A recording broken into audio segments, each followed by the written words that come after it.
Γεια σας φίλοι, εδώ λοιπόν είναι οι ξηρικές πλέον λεμονιές, εφόσον δεν ποτίζω.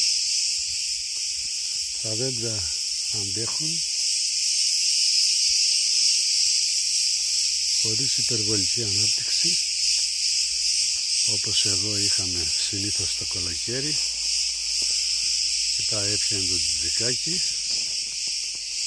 Ο καθαρισμός εδώ έγινε βαρύς, αφαιρέθηκε πολύ κόμη και έτσι αντέχει χωρίς νερό.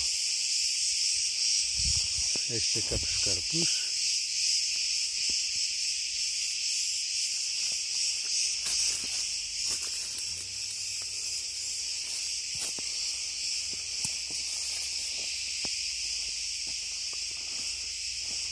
Σε καλή κατάσταση,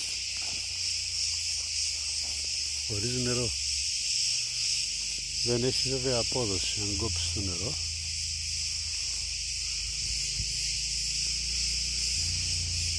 Αυτό είναι. Για να μην ξεραστεί το δέντρο.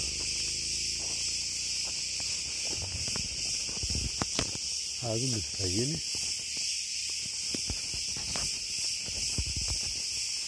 Υγεία.